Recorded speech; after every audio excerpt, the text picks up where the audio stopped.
नमस्ते बिहार, मैं हूं आपके साथ शिप्रा झा और बुलेटिन की शुरुआत करेंगे इस वक्त की बड़ी खबर के साथ। बड़ी खबर सामने आ रही है। दानापुर लोकमान्य तिलक स्पेशल ट्रेन के एसी बोगी में भीषण आग लग गई।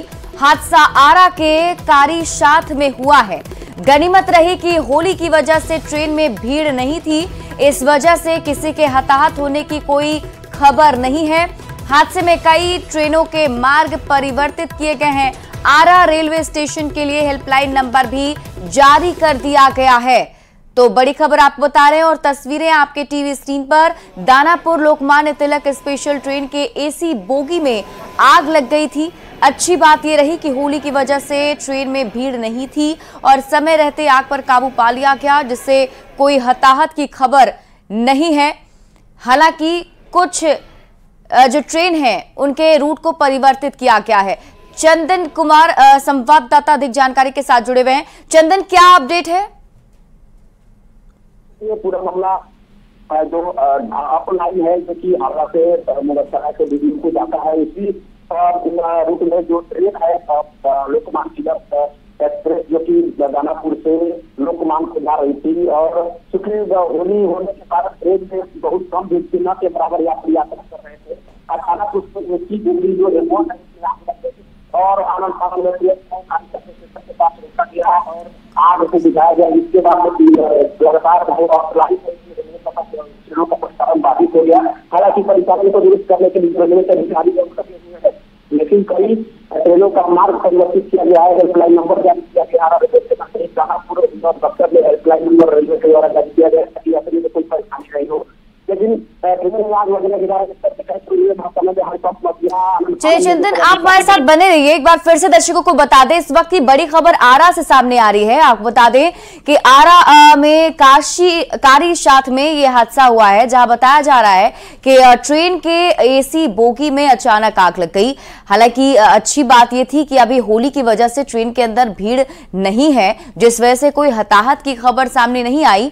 लेकिन इस ट्रेन में एसी बोगी में आग लगने की वजह से जो है कई सारे ट्रेन के रूट को परिवर्तित किया है। संवाददाता अमरजीत अधिक जानकारी के साथ जुड़े हुए हैं। अमरजीत, इस ट्रेन को लेकर क्या अपडेट है और क्या अभी जो गाड़ियां हैं जिनके रूट परिवर्तित किए गए हैं उसके बारे में कोई जानकारी? देखिए, अभी जो सुबह की जो गाड़ियां हैं, लगभग 1 दर्जन से ज्यादा गाड़ियां हैं, उनकी जो है रूट डाइवर्ट किया गया है, क्योंकि जो है मेन लाइन पे ही ये आग लगी थी और मेन लाइन पे ही ये ट्रेन खड़ी है और वहां से जो एसी बॉगी है, एक बॉगी जो जली है, वहां ट्रेन से काटकर अलग कर दिया गया है और उस ट्रेन को आगे बढ़ाया गया है। लेकिन जो वहां पर जो लाल गाड़ी की जो टीम गई है, रेलवे की जो टीम गई है, वो काम कर रही है और उसको लेकर के जो है ट्रेनों को जो है बाधित किया गया है और रूट चेंज किया गया है।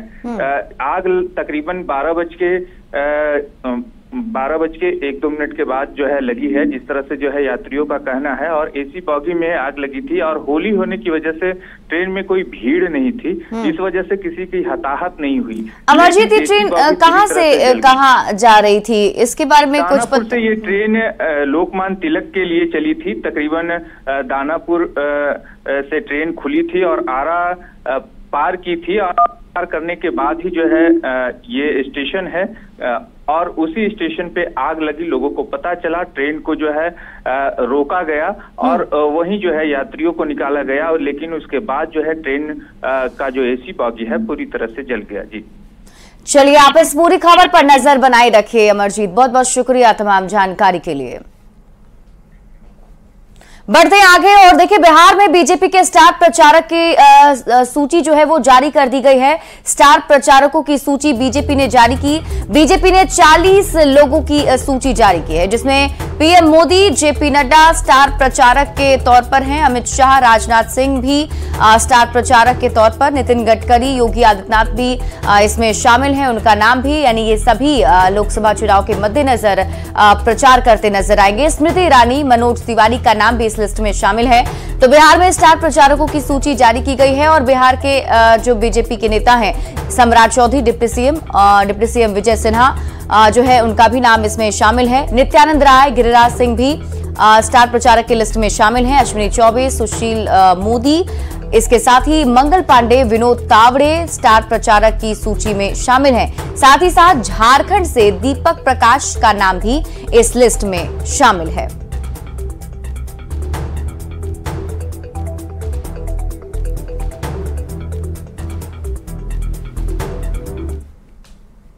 वहीं बिहार में इंडिया अलायंस में सीटों का पेच सुलझाने के लिए दिल्ली में करीब 2 घंटे तक चली बैठक के बाद तेजस्वी यादव ने कहा कि सीटों पर सहमति बन चुकी है, लेकिन सूत्रों के हवाले से मिल रही खबरों के मुताबिक बुधवार यानी कि आज दिल्ली में आरजेडी कांग्रेस की एक और बैठक होगी, जिसमें सीट बंटवारे के फॉर्मूले पर अंतिम मोहर लग सकती है।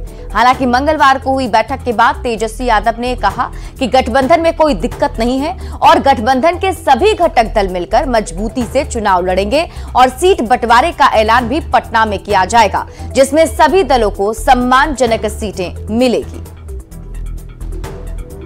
पार्टी और आरजेडी दो है, सबसे ओल्डेस्ट हम लोगों का अलायंस रहा है और कोई भी परिस्थिति में हम लोग हमेशा साथ रहे हैं और चुनाव लड़े हैं।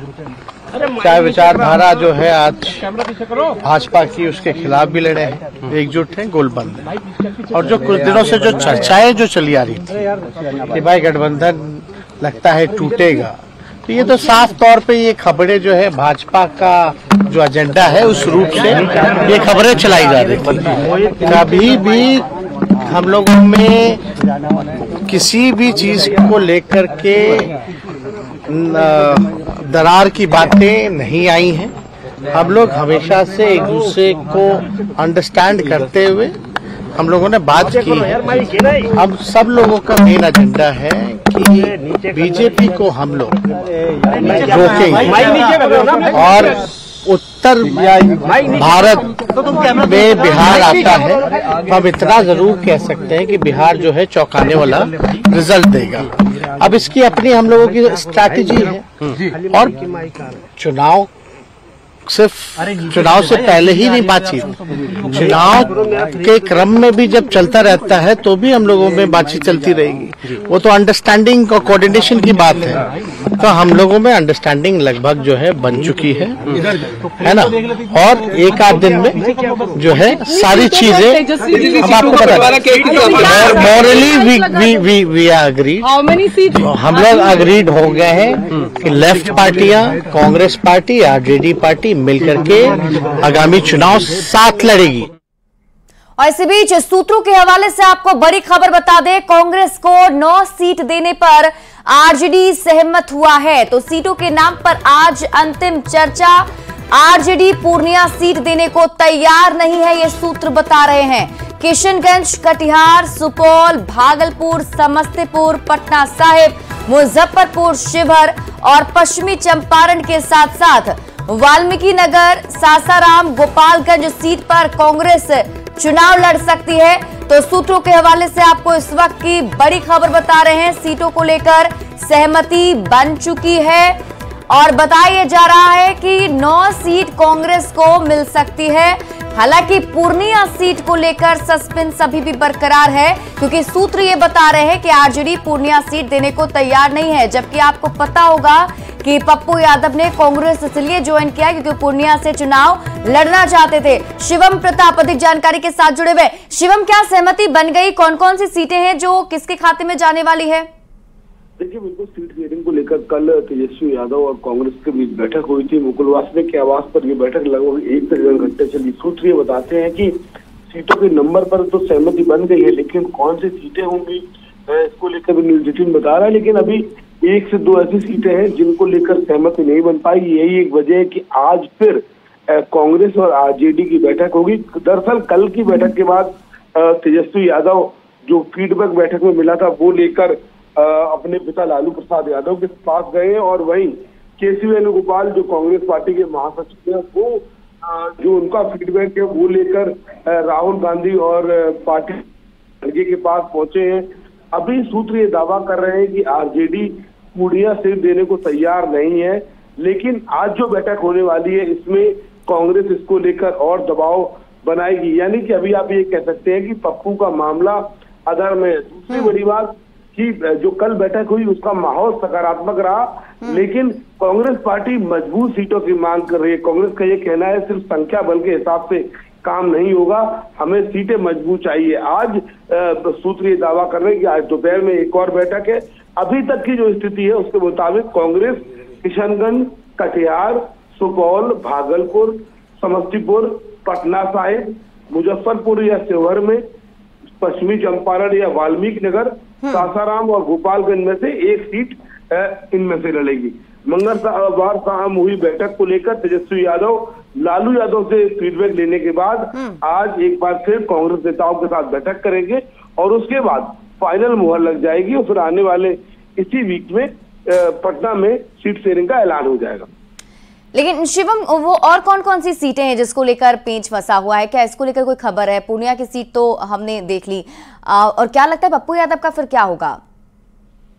लेकिन निश्चित तौर पर पप्पू यादव चुनावी मैदान में उतरने के लिए तैयार है।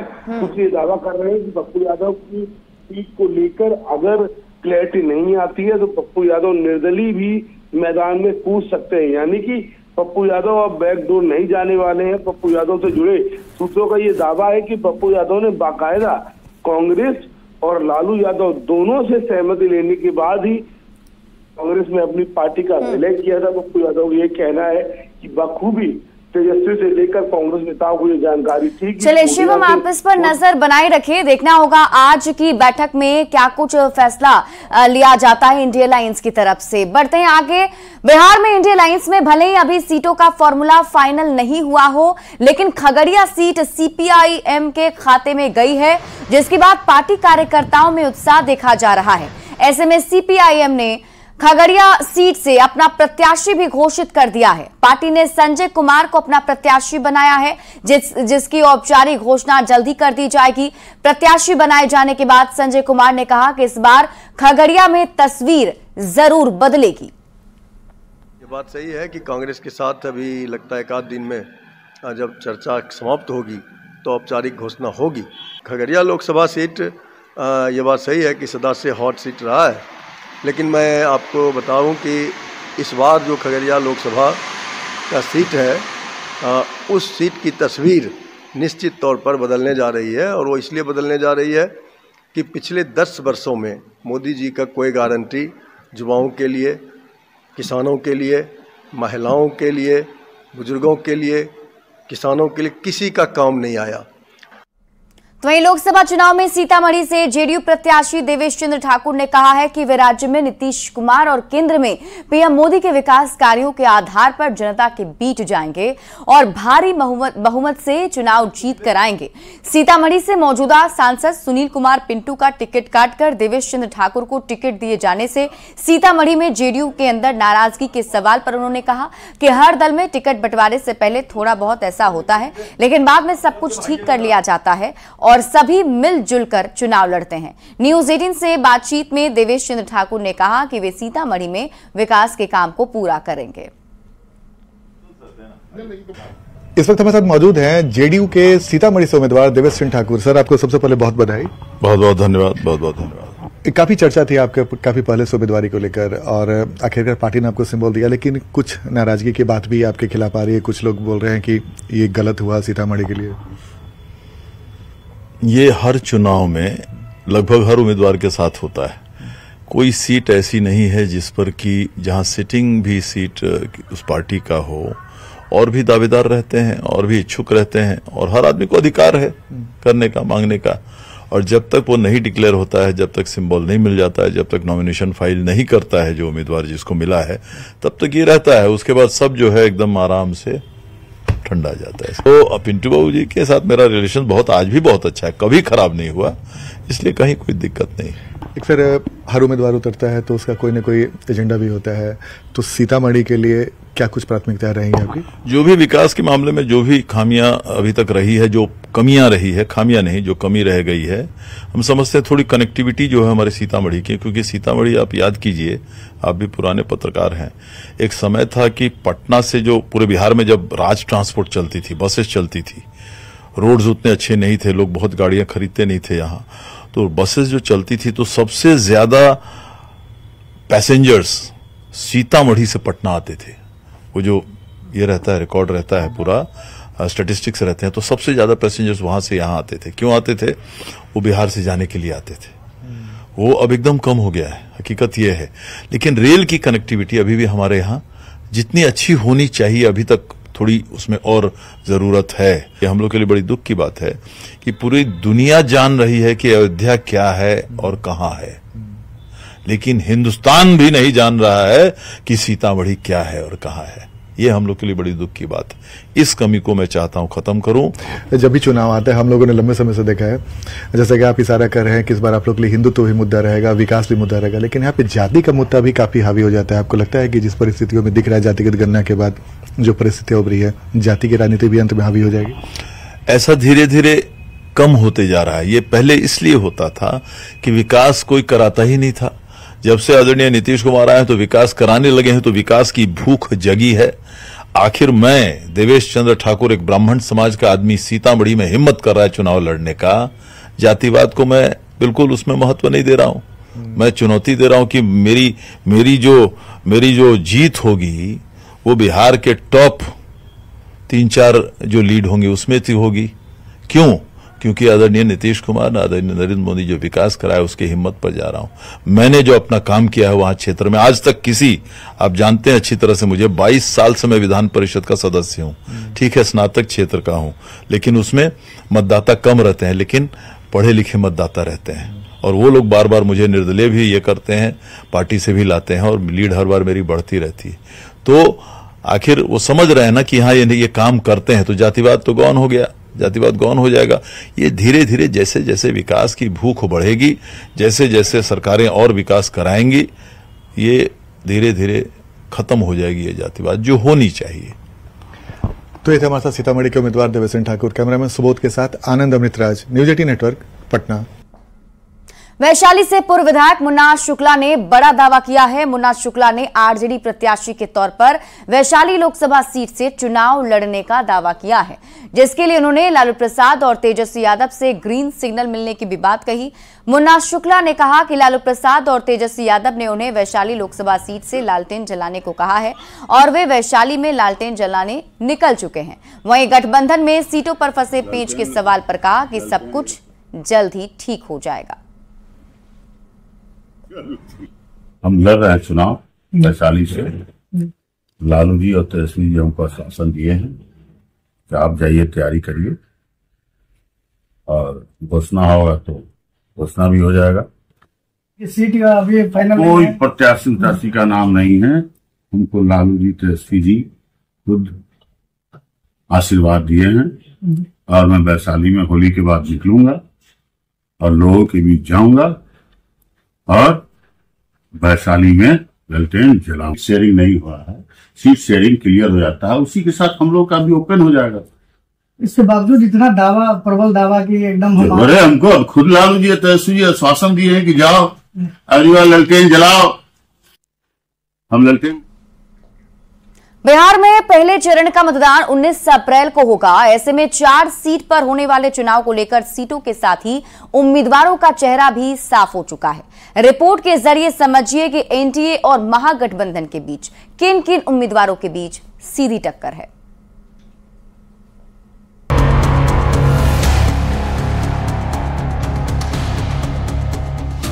2024 लोकसभा चुनाव के पहले चरण से ठीक पहले बिहार का चुनावी तापमान बढ़ गया है। प्रदेश की 40 सीटों पर जीत का दावा अपने अपने हिसाब से एनडीए और महागठबंधन के नेता कर रहे हैं। पहले चरण का मतदान 19 अप्रैल को होना है। फर्स्ट फेज में 4 लोकसभा सीट पर एनडीए और महागठबंधन आमने सामने है। पहले चरण में गया, औरंगाबाद, नवादा और जमुई लोकसभा सीट पर चुनाव होगा। गया में हम प्रत्याशी जीतन राम मांझी का मुकाबला आरजेडी उम्मीदवार कुमार सर्वजीत से है। औरंगाबाद में बीजेपी प्रत्याशी सुशील कुमार सिंह का मुकाबला आरजेडी उम्मीदवार अभय कुशवाहा से है।